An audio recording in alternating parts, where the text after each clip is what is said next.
I have a very important and urgent message for you today. Although this has come from a very reliable source whom I trust 100%, as we all know, nothing is absolutely 100% certain. But as they say, to be forewarned is to be forearmed. I'm not trying to spread any panic among people, but I feel it is my duty to pass on any information that could possibly either save lives or help people to be better prepared for what might happen in the near future. Okay, here's my information. I have it on good authority that as from the 23rd of August, the country is going to be shut down entirely. Apparently this state of shutdown is going to be maintained until Cyril Ramaphosa steps down as president. The plan is that all municipal workers will either stay away from work or will be prevented from doing their work.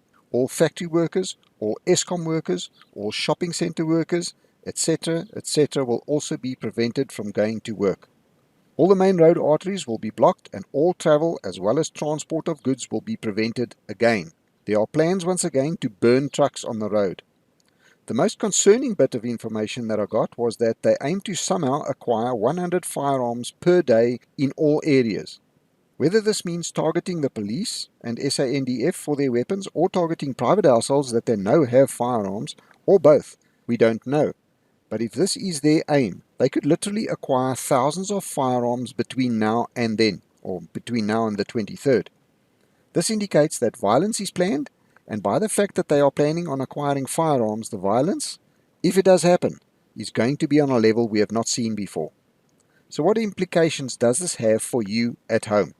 If this plan is implemented and enforced, there will be no municipal workers on duty anywhere, or at best, very few. This means that we will inevitably have no refuse removal for as long as the shutdown continues. We can also expect that there will be no or very few staff at any of the water purification plants, which means that we could face a situation where we have no water supply to our homes for an extended period of time.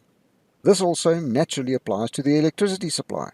Remember that in many cases, the municipal employees, the Eskom employees, etc. will be a part of this shutdown/protests and could easily end up sabotaging the places where they work. I'm sure that once again shopping centres will be targeted, so don't expect to be able to nip down to the grocery store while all this is going on. Now, of course, if this was all that was going to happen, we could handle it for quite a while, I suppose. But as we all know, these things always lead to an escalation in violence, and as we have learned recently, the levels of violence and criminality have risen to new levels lately. We can expect these levels to rise even more during this period. So what should you be doing to prepare for this? Firstly, you need to make sure that you have enough food and water in the house to last you at least a month. We have no idea how long the situation could carry on. Just like I advised you in my last recording, make sure that you are armed to the best of your ability. If you do not own a firearm, make sure that you have alternative means of protecting yourself. Think outside of the box. Make sure that your house is scattered with potential weapons all over. Remember that the police are most probably going to be one of the first targets of these mobs and will certainly not be able to offer you and I any protection at all. Not that they are capable at the best of times. For those of you who are looking for an alternative to stocking up on masses of dry foods at a huge weight penalty, I have a possible solution for you: freeze-dried meals. I've come across a local company that produces freeze-dried meals for camping, hiking, etc. I thought that these pre-prepared meals would be ideal for us to be stocking in our emergency bag or crate. A freeze-dried meal for 2 people literally weighs under 80 grams. I contacted them and managed to get them to send me a few samples, which I tried last week. I had a lamb dish as well as a chicken dish. Preparing them was as simple as emptying the contents of the bag into a pot, adding the right amount of water, letting it sit for 10 minutes, and then warming it up. There's absolutely no need to cook the food, you just warm it up enough to eat it. I found them both to be absolutely delicious with great, rich color and aroma. I couldn't cook a meal as good myself. A great thing about the freeze-dried foods is its weight. I could literally carry an entire month's supply of food in a small backpack the size of, or even smaller than, a standard laptop bag.